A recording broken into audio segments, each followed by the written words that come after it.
Hey, what's up, y'all? It's Manga Sans as in the Comic Sans typeface, except this is going to be a very manga-orientated channel. Hold up. Before we get into the video, if you're a subscriber or someone who has previously watched my videos, you may have noticed that this isn't the first time I've uploaded my November manga haul. The previous video had issues exporting, resulting in awful quality and black bars, making it a ratio that I wasn't happy with.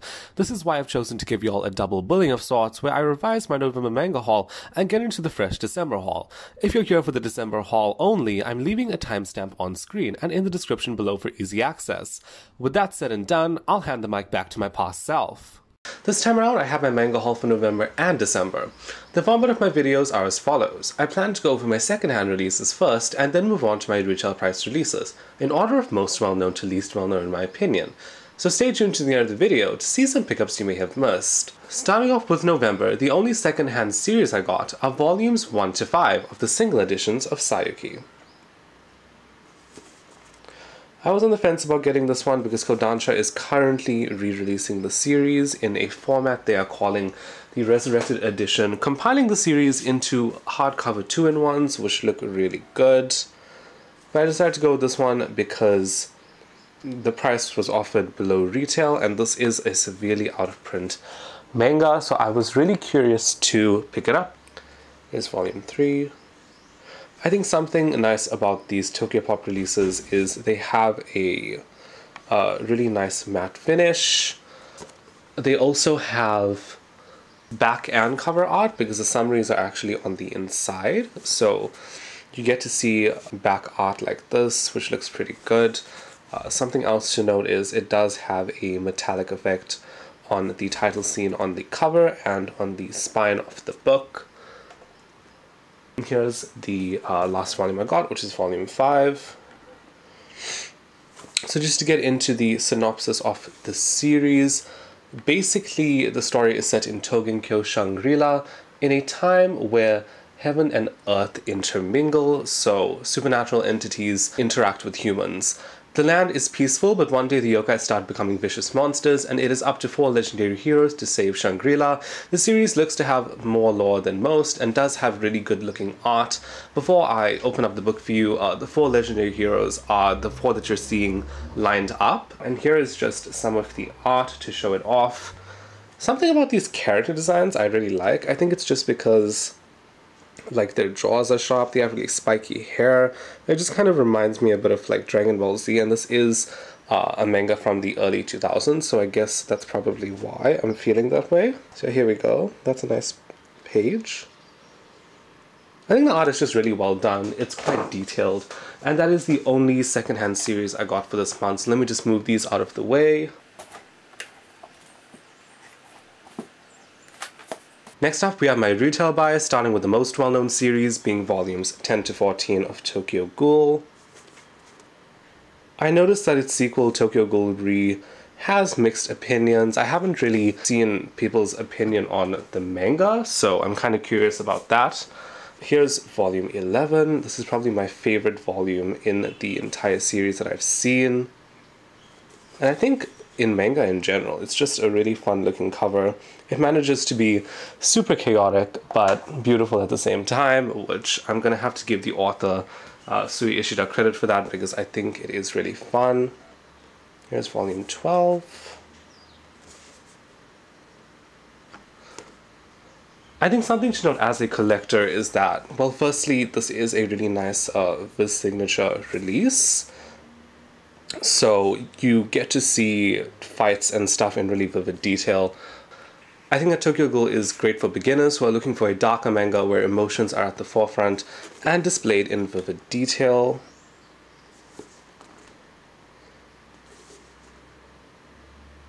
This manga is notably a matte finish, so you may notice that you have to be slightly more careful with the volumes, otherwise you will get damage. Since this is my second time actually filming my November haul, the damage that was up top here, like there was a dent over there, is really not noticeable at all, just because I put it under some books. So if you ever notice some slight damage, just from like overall reading Tokyo Ghoul, leave it under some of the other volumes, and there is a possibility that that damage might clear up or get better.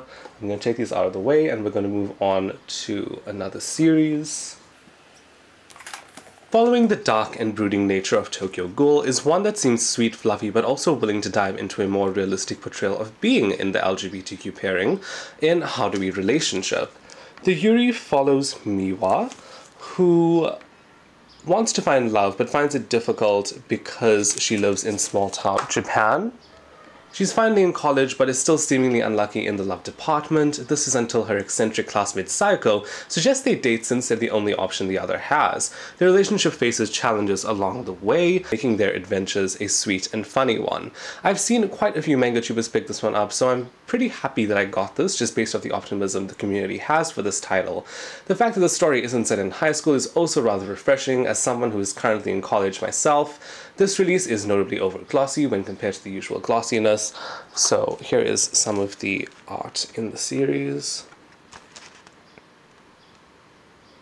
It's odd because, like, the series can range from being really cute to being quite steamy, not to a point where it's like R-rated or something. It is rated older teens, so if you're looking for a bit of a more thorough examination of what being in an LGBTQ pairing is, I think this one is really useful because they're always worried about like being seen in public and, oh, what are other people going to think about the fact that we're in a same-sex relationship.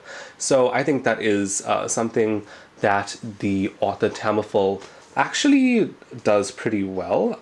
This manga also has its funny moments, and I really do enjoy when it chooses to kind of break out of that simplicity of the art and give us really beautiful panels like this, also some really busy ones. All in all, I really do like How Do We Relationship. Odd that I would diss a high school setting and then immediately pick up the first omnibus of high school debut, isn't it? Well, it's more likely than you think. Basically, I've had volume 3 of the series lying in my cupboard for quite some time, which I got from a bargain bookstore, so I couldn't really not pick it up despite them not having the first or second omnibus. I thought that I would just start reading the third omnibus, but I was like, well, I'm missing out about 6 volumes, so I probably shouldn't. In ordering the first omnibus, I wasn't aware that it was generously overpriced, so I'm not sure when I'll be getting the second omnibus, but I do plan to complete it since the series totals at 5 omnibuses. This 3-in-1 release may have see-through pages, but it's an efficient way to pick up the series, especially considering the first volume doesn't really do it any justice. The story follows Haruna, who wants to make a high school debut as she hasn't had a relationship prior, due to her focusing her time on baseball.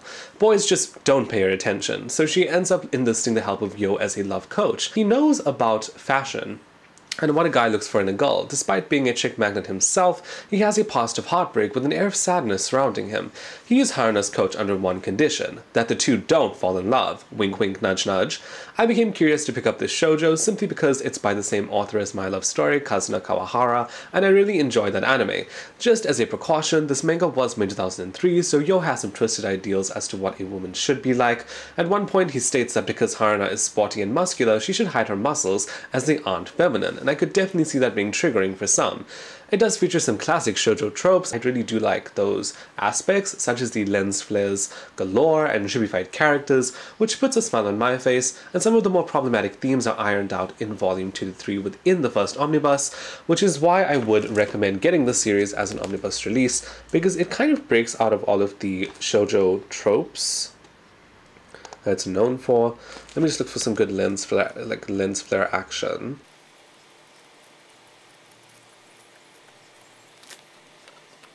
Like that.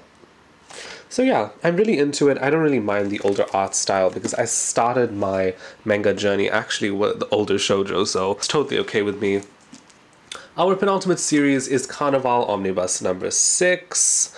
I foolishly got this after searching up where the anime left off in the manga in hopes of continuing it that way, and Reddit users stated 6, but I later found out that they were in fact speaking of the single editions. This means I need Omnibus 4 to actually start the series, which is currently out of stock, so I'll be collecting the series as they become available, which is bound to happen, right? Right? This Yen Press release is pretty good. The paperback cover isn't much to write home about, but the size of this volume and the pages, ridiculous. Yen Press is known for quality releases in general, but as a comparison, Carnival has less pages than the 20th Century Boys release, but it's heavier because of the excellent page quality. There are also a ton of colored pages up front, so this release feels like good value for money.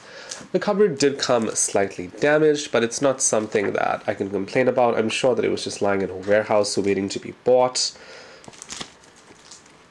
So yeah, I'm just going to quickly get into the Synopsis: Carnival follows Nai, who is searching for a friend that he holds dear, but is suddenly abducted by a beautiful woman, who is in fact a cannibalistic monster underneath a human veil. Garuki happens to be robbing the woman's house, and comes across Nai's bracelet that has an expensive looking jewel on them. As he can't remove the bracelet, he takes Nai in his entirety. As the two are on the run, they are found by Circus, who takes an interest in Nai. They come off as inviting and fun, but other intentions pure. Carnival was actually one of the first anime I ever watched, and oh my god, it absolutely holds up even in 2020. The opening is really a blessing to the ears, and the animation isn't too shabby either. Certainly worth checking out. Our least well-known release is one that I wish wasn't in this place, and after reading everything but the last chapter, I can say that it is definitely worth a read. I picked this one up just because the girl on the cover looks quite a bit like Yona from Yona of the Dawn. It is a nice Tokyo Pop release that has good color pages in it, if I can just show you real quick. And Tokyo Pop has these really nice rough textured color pages, which I do enjoy quite a bit. Scarlet Soul is set in the fictional kingdom of Nomura, where the underworld Rumon once reared its ugly head. It was sealed away by the sacred sword of 100 souls, and ever since the barrier has been guarded by the descendants of Eren Shirano, who was originally responsible for sealing the gate. Nomura is safe until the great priestess Lise suddenly vanishes. Rin takes up the sword her sister Lise left behind, despite the townspeople ostracizing her because she is bound to the demon Agir. Rin's goal is to find Lise and restore balance before all hope is lost. I got this one, as I said, because the cover character looked a bit like Yona of the Dawn, and after reading quite a bit of it, I can say that this must have gotten some kind of inspiration from it, just because the way this entire thing plays out does feel quite a bit like that story. I decided to sell this one, so if you're looking for that, it's in the link below, but do note that it only ships within South Africa. That's just that on that, but check out the link below. I'm selling this along with a few other stuff, just because this one already came with damage, and then basically what happened was at the back of the book, I was taking away some tape, and then it kind of tore out the inside. So with your Tokyo Pop releases, I would definitely recommend not covering them with plastic or anything like that, just because it seems like the backs of the books are really, the inside covers of the book is really fragile, and I noticed that only with the Tokyo Pop stuff, it might literally rip off. With Yen Press and Viz, I've taken tape off to readjust the cover, and that's never ever happened before. That about does it for my November haul, and now we're going to move on to my December stuff. Getting into my December manga haul, my setup is slightly different with a lower angle, but that's only because I couldn't imagine carrying the first thing I want to show off, as it isn't exactly light. I didn't pick up any second-hand manga this month, so we're starting off with my most well-known retail buy, being the Death Note box set, which consists of all 12 volumes of the original manga, as well as a 13th volume which is exclusive to this box set. This is my first time opening it on camera, but let's just take a look at the side, the back. That looks really nice. And then also the other side. So there we go. I'm just gonna open this. Oh my gosh, it's really exciting. Oh, ooh, it's that kind of plastic that doesn't really sound that good.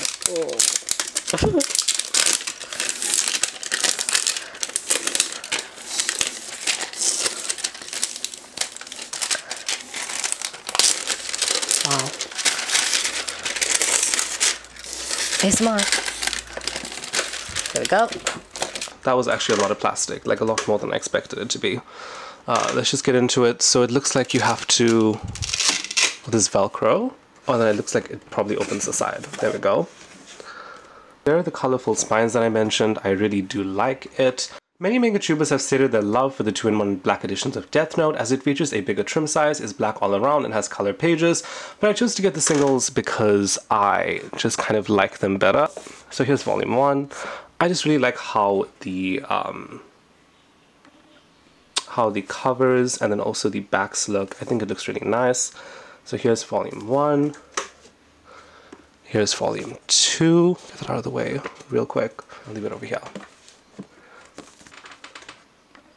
Here's volume 2, which has a really nice black cover to kind of, contrast with the white cover. Here's volume 3, which looks crazy. Love it a lot though.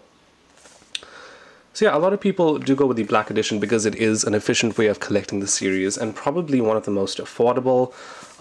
There are also that Death Note all-in-one edition, which looks kind of awful, but I've heard that the spine does a good job of like actually, you know, not tearing and stuff, so that's really good. Here's volume 6. So yeah, I would say that if you're looking for a cost-efficient way and you're not really looking to collect this 13th volume, which is exclusive to this box set specifically, then there's really no reason for you to get it. But I just really love the covers of these. I love the fact that they are a matte finish. And I'm going to be giving the synopsis, even though I have hauled the first volume of this separately in October. I'm just going to get into the synopsis. So basically, the series follows Light Yagami, who is really bored with life because he doesn't really feel like there's anything for him to look forward to. He feels like he's just good at everything and he's a know-it-all. So he's looking for something interesting, and then suddenly a book falls out of the sky and he is the lucky person who picks it up. We follow him alongside the death god Ryuk, who is the one who dropped the Death Note in the first place, and it ended up in the hands of Light. So there's Ryuk on the cover there. And, you know, I feel like this 12th volume is slightly thicker than the rest. And so basically, Light and Ryuk kind of bounce their boredom off each other. So they're kind of less bored with the world because Ryuk finds... Oh, the inside. Yeah, the inside of this seems to have how some of the covers look for the actual 2-in-1 editions. Ryuk finds Light really interesting, and then Light kind of becomes... The Death Note allows you to kill anyone as long as you write their name in the book, but how safe is anyone as the book has fallen into the hands of an enigmatic high schooler who may have a god complex? So he starts off killing people who have done really bad crimes, but then the killings start to get more personal and a lot more messed up, and I really just like how the mind games work in this. I will say that I was kind of inspired to pick this one up just based on the fact that I really like The Promised Neverland, which I know is odd because The Promised Neverland came out way after Death Note, but I'm just getting to the series now. This box set came undamaged and is equally affordable way to collect the series as the 2-in-1s. Notable also is the 13th volume, which compiles character biographies, author interviews, and a bonus manga chapter. This specific volume cannot be bought separately and isn't included in the 2-in-1s. So I'm going to try and get this out, and if I can't, y'all are gonna like skip because oh, there's a little thingy here. Oh wow. Oh wow. Oh wow. Oh wow. Oh wow. There we go. Oh wow. Okay. Oh, that's nice. Right, so here's volume 13, which is so heavy. It's so heavy. I don't know why. It's even like heavier than some of the other verse stuff. In fact, let's just look inside real quick. Like, why is this so heavy? Oh, okay. That's really interesting. How to read. Okay, so there's a color page, which we appreciate. I think it's just heavy because this cover is like really, really thick and nice quality. And these pages as well are also pretty thick. So this is a really, really good quality volume. I will say that I wouldn't have really picked it up if it was actually available any other way, but you can't get this 13th volume without this. And then there's also a how to use it guide, which looks like some of the original like manga, like a guide. It looks really interesting. So yeah, I do really like this edition. Let me just grab a really random volume and look through some of the art for you guys, just so you can see. I really do like this one. I like that, you know, there are some really deep blacks, and I love the contrast of the art. I also love the fact these are matte editions. So with that said and done, I'm just going to put this away real quick, and then we'll move on to some of my singles. And we're back. Next up, we have volume 2 of Platinum End, which is done by the same pair who does Death Note, and the first volume left me wanting more as I felt it could have been better, but the second volume blew my expectations out of the water. In this volume, we are introduced to interesting characters, and we get to know our main character Mirai a bit more. We dive into the dark and grotesque side of the 12 people chosen to have angels, as they can control people, or even kill them with a single shot of an arrow that is only visible to angel candidates. One of the characters reminds me heavily of Homelander from the hit series The Boys, as he uses his angelic powers to pose as a hero only to have sinister intentions. The first volume was iffy, but the second one solidified that I will be collecting the rest of Platinum End. In my journey to continue Carnival, where the anime left off in the manga, I have Omnibus number 5. In my November clip, I picked up Omnibus number 6, so now I just need 4 to actually start the series. There we go, and we're just gonna go to like a random page. Here's some of the art. Really nice, you know, if you're into bishonens and you're looking for a good fantasy, I definitely think this is the one for you. My penultimate series is one of my most anticipated, as we have a look at Shortcake Cake. A shoujo that follows Ten Serizawa, who moves into a boarding house filled with boys. Serizawa is described as dense when it comes to love, but is it possible that a relationship awaits her within the walls of the boarding house?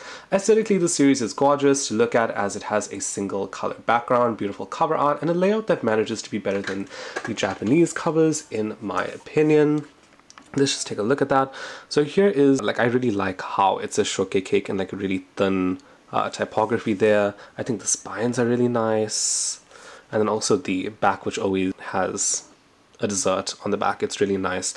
As I was gonna say, there is like a slight dent in this one. It just came like that, but besides that, this volume came pretty good. I really like the cover art, and I will just put up an image like side by side over here as to how the Japanese one looks compared to this one. I think this one just does like a better job. But let's just flip to a random page. The art is effortlessly adorable, but can also be rather comedic at the same time. Pair this with larger panels and you have a recipe for a potential new favorite of mine. For the first time on this channel, let me just get these out of the way. We have an unboxing segment.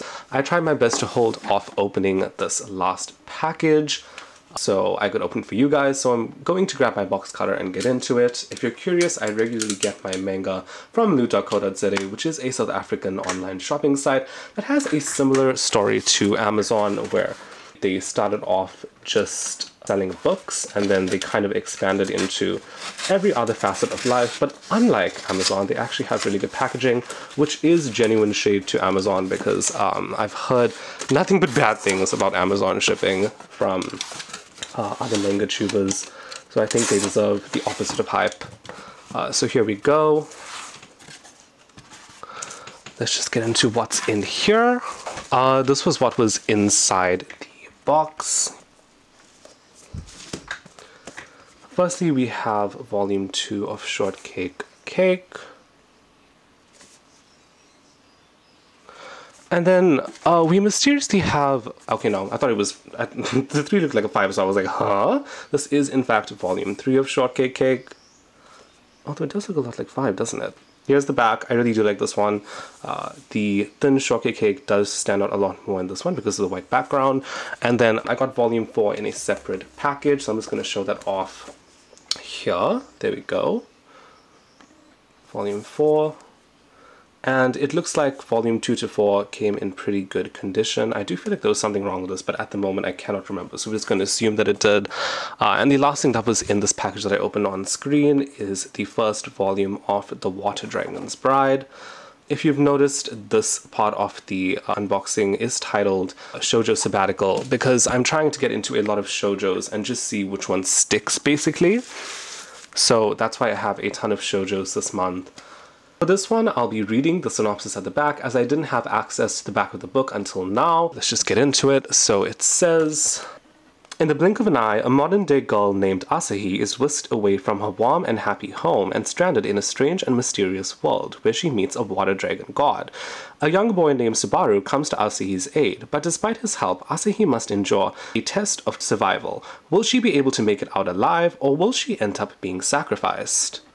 Wow, so it actually has a bit of a darker synopsis than I thought. Here's some of the art on the inside.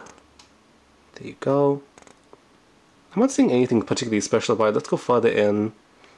I mean, it looks to be like a really digestible art style, if that makes sense. But it is one that I'm looking forward to, as I've heard nothing but good things from other manga tubers, and it seems to have a unique premise to sink your teeth into. This volume falls last, but I wouldn't consider it to be least well known by any means, as a lot of other manga tubers have picked it up. Well, that about does it for this haul. If you're here until the end, I can assume you liked it, so consider subscribing and leaving a like if you liked it, and helping the channel grow. I'll be uploading my manga reading log for October to November soon after this video is uploaded, so look forward to that. That's all from me, folks. Have a good one.